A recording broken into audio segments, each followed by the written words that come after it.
Bizarre stories from the subscribers. Ha ha ha ha ha. Hi, Leo Augusto. I'm Joanna, Arthur's mom. I was never one to believe in strange things. I always thought life was just a series of coincidences. But today, sitting here looking at that dusty box in the corner of the room, I can't help but think, maybe I was wrong. My son's first birthday party was beautiful, one of those days that was chaotic and happy at the same time. Friends, family, kids running around the house, balloons popping all the time. I could barely remember who came, let alone what each person brought as a gift. It was a sea of torn paper and ribbons scattered all over the floor. There it was, a cardboard box with no name and no flashy wrapping, just placed among the other gifts. I grabbed it in the middle of the mess and threw it in the trunk of the car without thinking twice. I figured I'd calmly open everything later, or so I thought, right? The following days were really busy, and I forgot about everything. It was an ordinary afternoon, and the baby had fallen asleep in the car seat while I was bringing down the groceries. My garage has a slight slope, but the handbrake was on. I was sure of that. Suddenly I heard a strange noise, the sharp click of the brake releasing. And when I turned around, my heart stopped. The car was rolling down the slope. Slow at first, then faster and faster. I screamed, dropped the bags and ran, but there was nothing I could do. I saw the car go down the street, gently hit the curb and stop. My baby was crying, but thank God he was okay, unharmed. The same couldn't be said for me. My legs were shaking, my heart felt like it was going to explode. After everything calmed down, I went to look at the car. The trunk was slightly open and there was the box.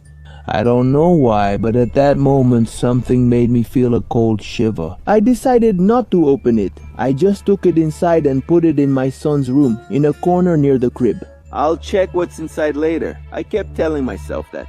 The next day, I woke up to a strange smell.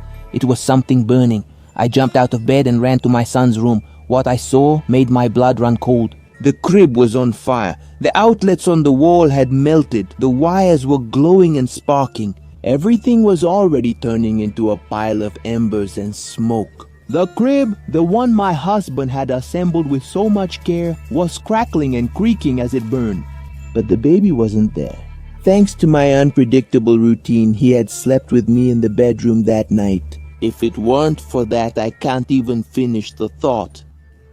The firefighter said it was a short circuit, a problem with the outlets, but I knew there was something wrong. I didn't say anything to anyone, but I went back to the room as soon as everything calmed down. The box was intact, the cardboard. I picked it up with my hands, trembling.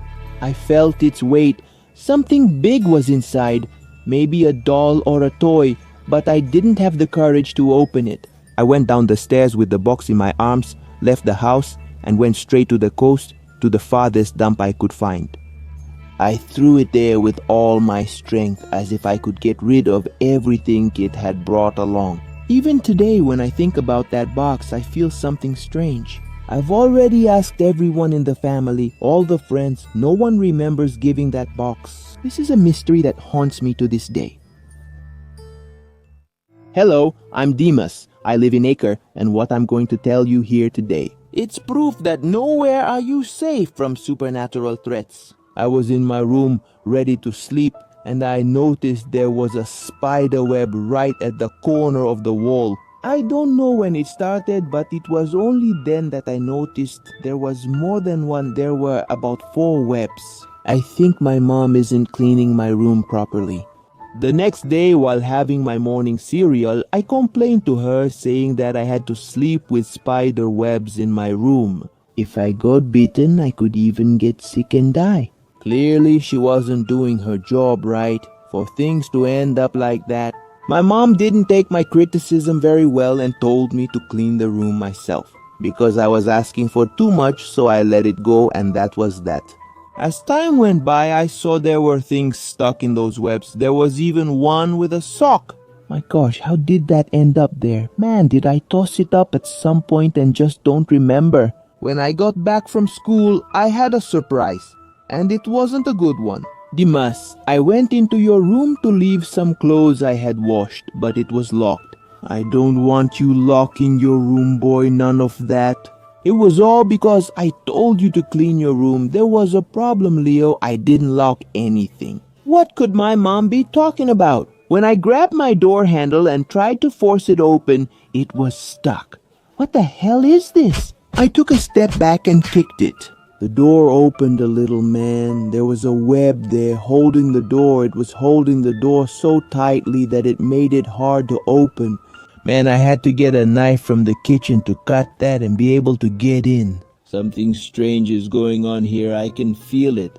In the middle of the night, I woke up startled. I felt something crawling on my face, and when I turned on the lamp, it was spiders. Man, my room was being taken over by those insolent arachnids. I managed to kill about 3 of them with a slap, but the others got away. There were small cracks where they could hide.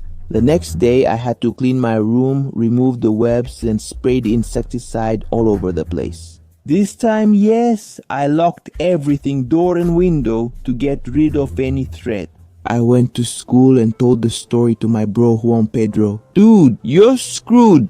That's not normal behavior. Spiders only go after mosquitoes, small insects. But it looks like your case is even weirder. They want to eat you, man. You're living in their nest. No, they're living in your room. That is, unless it's the vengeful spirit that's controlling them. To finish you off, sooner or later you'll be killed. It was nice knowing you, bro. At night I had nightmares. Leo Augusto, I was cold, sweating, and anxiously awaited daylight. I felt stomach pains, and when I looked at my belly button, a gigantic spider came out of my gut. Until I woke up, one side of my ear felt strange. I couldn't hear properly. I stayed like that for 3 days, and the more time passed, the less I could hear. My mom took me to the doctor to see what was going on, right? And after examining me, he found spider eggs inside me. If I had waited a little longer, maybe I would have lost my hearing. Those criminal arachnids laid eggs in my ear, dude. Since then, I keep destroying those damn webs. And the next day, they show up again. I won't let that creature or those creatures take over me. Bro, I released episode 2 of Cartoon Cat vs. Siren Head. That fight is still going on, my friends. And we have many other titles there at Leo's store. On WhatsApp, add this number, bro, and I'll send you the available list of all of Leo's comics. Alright, bizarre stories from the subscribers. Ah ha ha ha ha. Hello, Leo, I'm Miguel. I've always tried my best to be the best boy possible. I listened to my parents, did my homework, and even helped my little sister tidy up her toys. In 6th grade, every year I wrote a carefully crafted letter to Santa Claus asking for a special present. This year, I asked for an Action-Bot Ultra 5000, an amazing robot that could also transform into a spaceship. But Christmas that year was different. On the morning of December 25th, I jumped out of bed full of expectations and ran to the living room with a smile on my face. And there was my present, a box wrapped in shiny red paper. I tore the paper enthusiastically, but my smile disappeared instantly.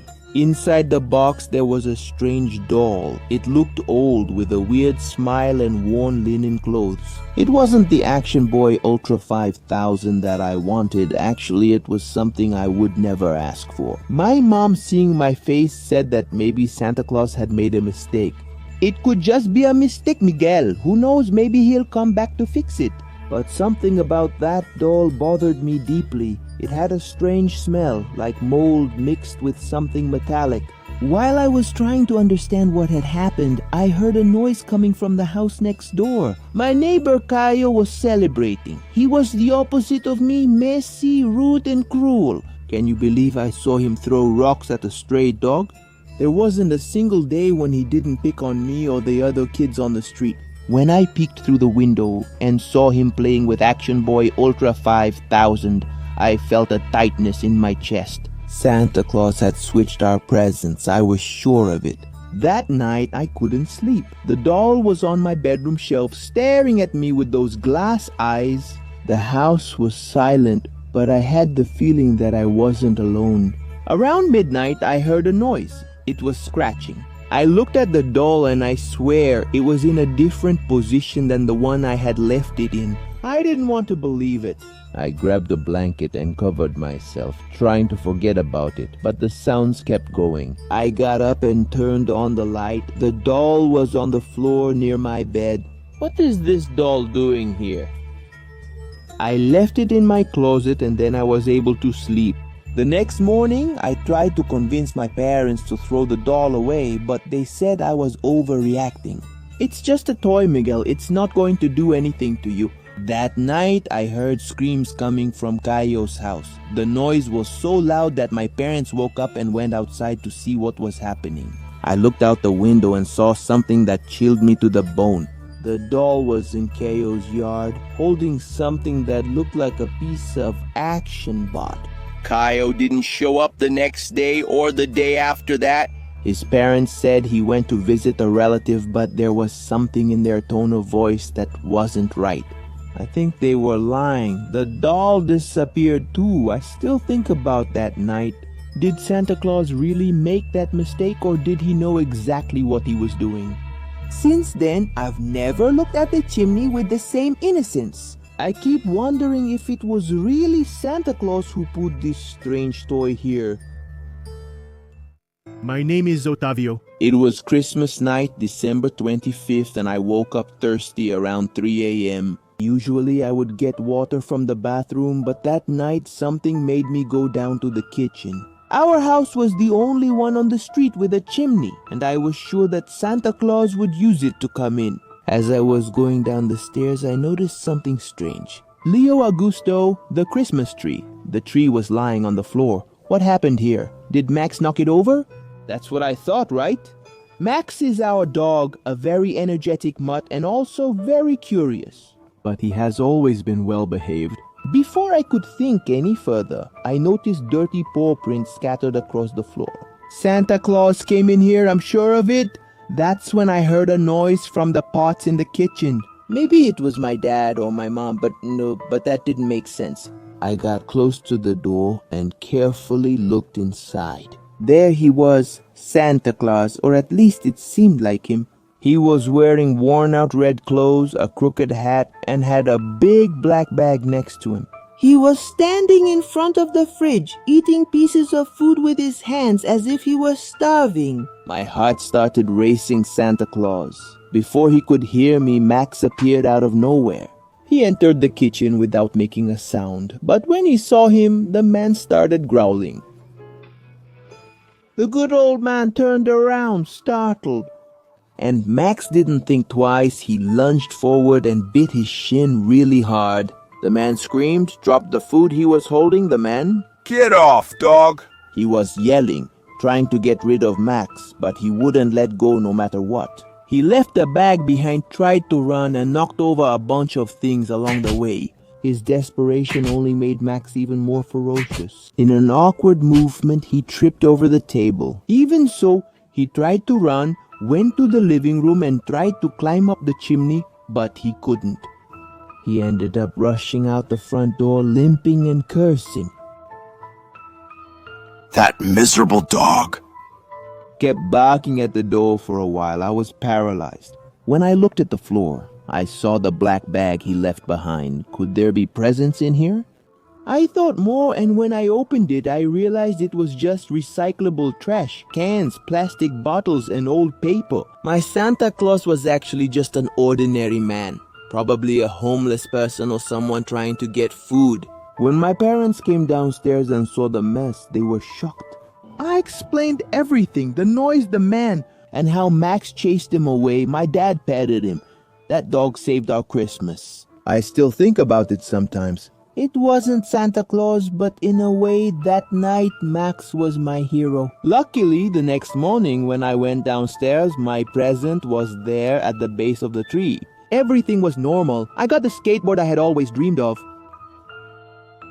I hope you enjoyed this bizarre story from the subscribers. And if you want to send a story to appear in this segment here, just send it to this email, inscritosleo@gmail.com. Alright, I'm going to stop here, okay? Bye.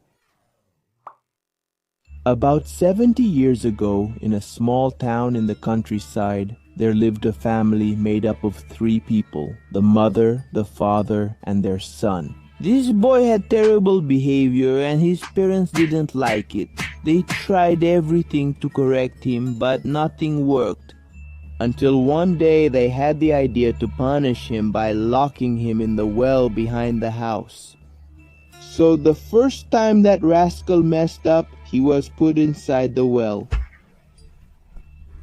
He kept crying, screaming, and kicking because he was terrified. Who wouldn't go crazy in a situation like that, right? After every punishment, his parents always thought he had learned his lesson, right? But after a while, the boy would go back to messing up. Until one day his parents put him back in the well again. He made a huge scene, right, as usual. But then, after about 4 hours, they noticed it got quiet. You couldn't hear anything from the well anymore. The old folks thought he had somehow managed to escape the punishment. They went there and opened the well's lid and saw that the son was there, lifeless.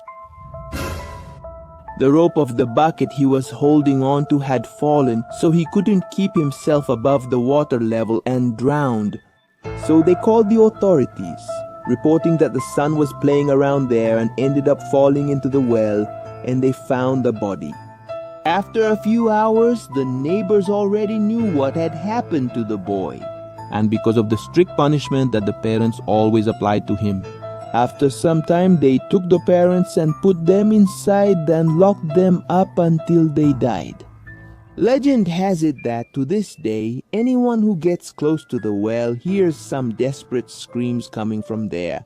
Some people say it's the father, others say it's the mother, and there are also those who say it's the boy, crying, begging to get out of there, get me out of here. If you get close to a well and hear a noise or a whisper,